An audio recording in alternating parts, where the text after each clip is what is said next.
Hola a todos, soy Pablo Cid, profesor de Historia, y en esta ocasión vengo a traeros una presentación sobre el fascismo italiano en la que abordaré, en primer lugar, una serie de cuestiones generales en torno al fascismo, como puede ser el problema de su conceptualización, así como las características que se le atribuyen en su versión genérica, teniendo como fundamento de dichas características los ejemplos del fascismo italiano y el nacionalsocialismo alemán.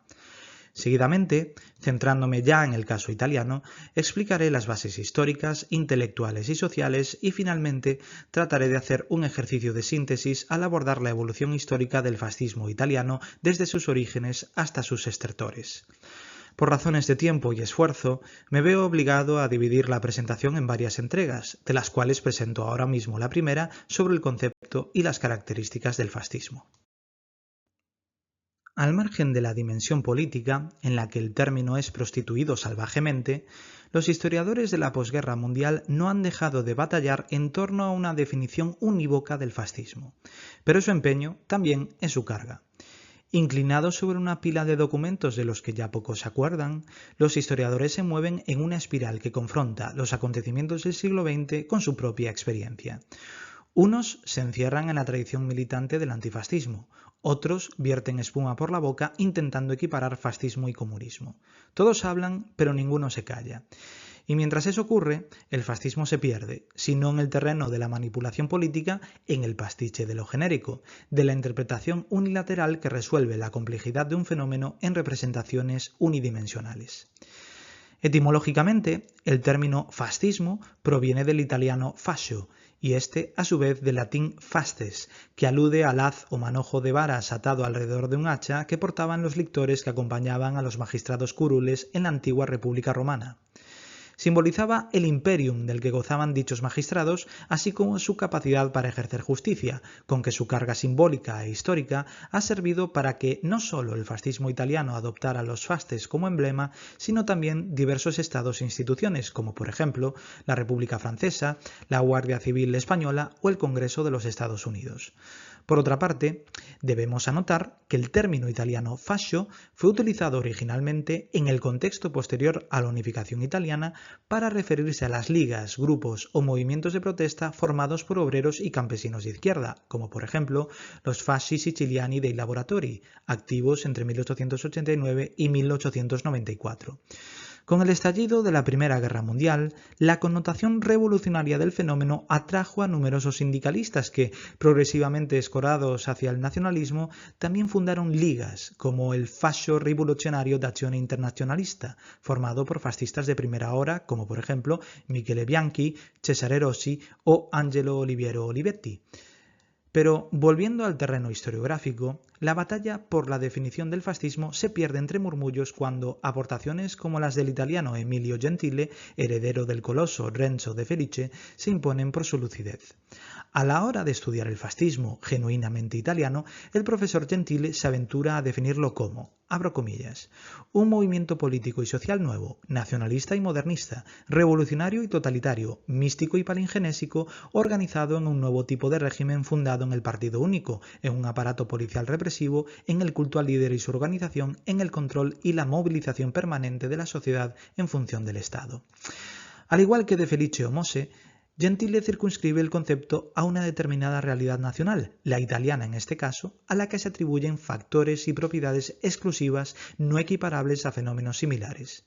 Sin embargo, autores como Hannah Arendt, Gramsci, Hobsbawm, Poulan-Sas o Reich han contribuido a crear un concepto genérico de fascismo al atribuir una serie de características comunes a un nutrido número de movimientos y regímenes políticos surgidos en la misma época bajo la influencia del fascismo italiano y el nazismo alemán. Esto incluiría a la Falange Española de las Hons, la Guardia de Hierro rumana, el Partido de la Cruz Flechada húngaro, el Partido Rexista belga, la Unión Británica de Fascistas, la Unión Nacional Portuguesa o la Ustacha croata. El debate entre ambas concepciones sigue vigente en cualquier caso. A pesar de las diferencias existentes entre el fascismo italiano y el nazismo alemán, ambos comparten, según Paine, una serie de características que, en cualquier caso, deben ser tomadas con prudencia. Empezando por los antis, el fascismo se define como una ideología anticonservadora, antiliberal y antimarxista y o anticomunista. Anticonservadora por lo que de superador tiene el fascismo respecto a los valores tradicionales. Eso no significa que el fascismo no haya transigido con ciertos principios conservadores en su ruta hacia el poder, sobre todo en relación con la Iglesia y la religión católica o con el mundo del arte y la cultura. Antiliberal porque el fascismo reniega de la Revolución Francesa a pesar de ser hijo bastardo de la misma y de muchos de los principios que la informan. Para empezar, los derechos y libertades individuales. Y antimarxista y o anticomunista, entre otras cosas, por lo que de disgregador y amenazante tiene el socialismo para las naciones y las clases sociales, especialmente para la burguesía, o por su componente materialista, en oposición al espiritualismo y la mística fascista. Eso no quita que el papel de los militantes procedentes del socialismo revolucionario, en el caso del fascismo italiano, careciera de importancia en la formación de la ideología, la organización y la praxis fascista. Siguiendo con otro tipo de características, podemos decir que el fascismo, en primer lugar, rinde culto al militarismo. El fascismo hace suya la proclama del Manifiesto Futurista de Marinetti: «Queremos glorificar la guerra, única higiene del mundo».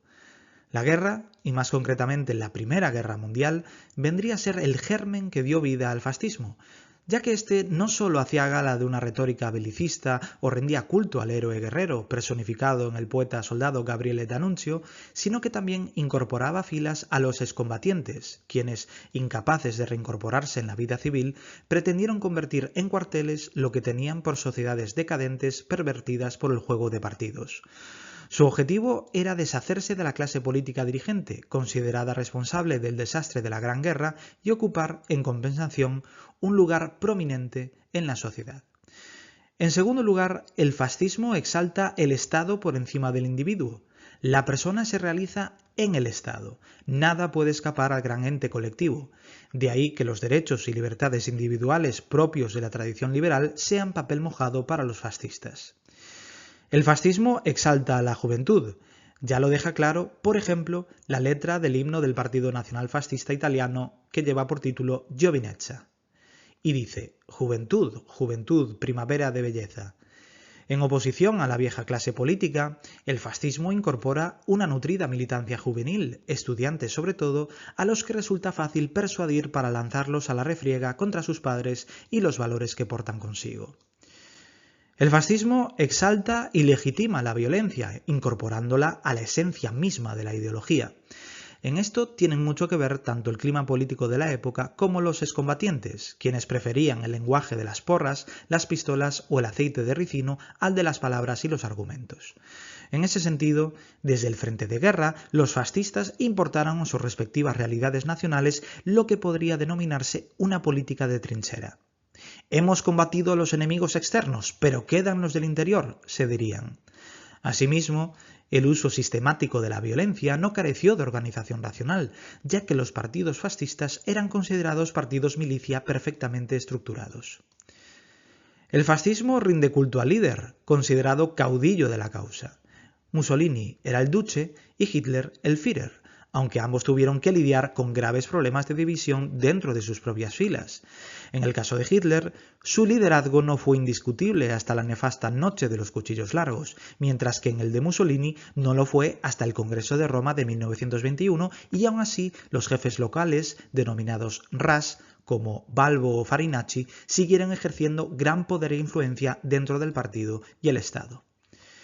El fascismo cree en la inferioridad de la mujer respecto al hombre. La mujer debe ocupar su lugar natural en la sociedad como madre, ama de casa, cuidadora o educadora. Nunca debe llevar la batuta de los asuntos políticos, reservados a los hombres. En ese sentido, el fascismo no deja de hacerse eco de un machismo arraigado desde antiguo en el seno de distintas sociedades europeas, aunque ahora lo reivindica como respuesta a la amenaza del movimiento sufragista y el feminismo. A pesar de la retórica machista del fascismo, resulta cuanto menos curioso mencionar que tanto Hitler como Mussolini tuvieron a mujeres entre sus máximas influencias. En el caso de Hitler, a su madre y a su amante, Eva Braun, y en el de Mussolini, también a su madre y a dos mujeres, que tenían por nombre Margherita Sarfatti o Angelica Balabanova. En cuanto al racismo como componente esencial del fascismo, aquí sigue habiendo fricciones entre aquellos que distinguen entre el fascismo de los fascistas italianos y el racismo de los nacionalsocialistas alemanes y aquellos que ni siquiera lo hacen. Para los nacionalsocialistas, el racismo constituye la base de la ideología. Alemania para los arios, es decir, para los alemanes de pura sangre que deben dominar sobre las razas inferiores, principalmente los judíos. Para los fascistas italianos, en cambio, el racismo es más bien una cuestión que atañe a las diferencias culturales. Il razzismo, le dijo Mussolini a Indro Montanelli en 1934, è roba da biondi, es cosa de rubios. No supuso un problema para los judíos que militaron en el fascismo de primera hora hasta que, por razones estratégicas, las puertas del partido se les cerraron con la promulgación de las leyes raciales en 1938.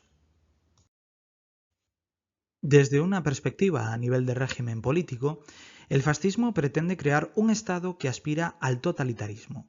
Cada aspecto de la vida pública y privada de la sociedad debe estar controlado por el Estado, desde la economía hasta el ocio y el tiempo libre, pues nada puede realizarse fuera de sus límites. También aspira el fascismo a disponer de un gran imperio territorial del cual pueda extraer los recursos necesarios para cumplir su gran objetivo, el cual podría cifrarse en dominación y supremacía al más puro estilo darwinista. En el caso del fascismo italiano, el régimen imprimió a su efímera aventura colonial en Etiopía la pátina típica de la propaganda que vendía la historia como si de una continuidad del Imperio Romano se tratara, cuando en realidad fue un intento de sumarse un tanto dentro del juego imperialista que databa del siglo XIX. Algo parecido podría decirse del caso alemán, el cual buscaba su espacio vital en el este de Europa. Al hilo de lo anterior, el Estado fascista también es partidario, en principio, de intervenir la economía, aunque en realidad la iniciativa privada tuvo carta blanca mientras los fascistas y los nazis se mantuvieron en el poder. Quizás en agradecimiento por el apoyo y la financiación que les brindaron para tocar moqueta. Ejemplos claros de connivencia entre fascismo y empresa los pueden ofrecer la Confindustria italiana, bajo cuyo amparo actuaron empresas como la Fiat, o, en el caso alemán, las familias industriales reunidas en torno a Allianz o Volkswagen. Ello no significa que el Estado renunciara a tomar la iniciativa, pues es sabido que la Italia fascista, al haberse embarcado en una política económica autárquica, se dedicó a fomentar la agricultura y la industria nacionales mediante la creación de empresas estatales como, por ejemplo, el Instituto para la Reconstrucción Industrial, IRI por sus siglas. En cualquier caso, tanto los sindicatos de clase como la negociación colectiva o la huelga general estaban prohibidos. En su lugar se emplazaron diversas organizaciones y figuras jurídicas cuyo objetivo esencial era silenciar cualquier atisbo de disidencia en el plano laboral y tener contenta a la patronal. Asimismo, el fascismo busca movilizar a las masas a través de una milicia del partido. Se trata de encuadrar a hombres y mujeres dentro de estructuras paramilitares que permitan, por una parte, articular respuestas inmediatas a necesidades o amenazas y, por otro, suscitar consenso, fe y obediencia a través de consignas claras y mensajes sencillos, lo que estaría en relación con el objetivo del totalitarismo. Son un ejemplo claro los camisas negras italianos, integrados primero en los fascios italianos de combate, luego integrados en el Partido Nacional Fascista y finalmente institucionalizados con la creación de la Milicia Voluntaria para la Seguridad Nacional. También resulta ilustrativo el ejemplo de las secciones de asalto o las SS nazis. Por último, conviene destacar la importancia estética de los mítines, los símbolos y la coreografía política para el fascismo, ya que constituye elemento de atracción novedoso en la forma de hacer política de masas en el siglo XX. En su faceta pública, los líderes fascistas se dirigen a multitudes fervorosas y cuadros de partido perfectamente ordenados. Los espacios donde esta sacralización de la política tiene lugar han sido engalanados convenientemente para la ocasión. Los militantes lucen uniformes y correajes tomados del mundo militar. La camisa negra en el caso de los fascistas italianos, la camisa parda en el de los nazis alemanes. Y además se identifican mediante símbolos y signos que harían las delicias de los pioneros del marketing, desde la milenaria esvástica, tomada como símbolo del partido nazi, hasta la recuperación del saludo romano.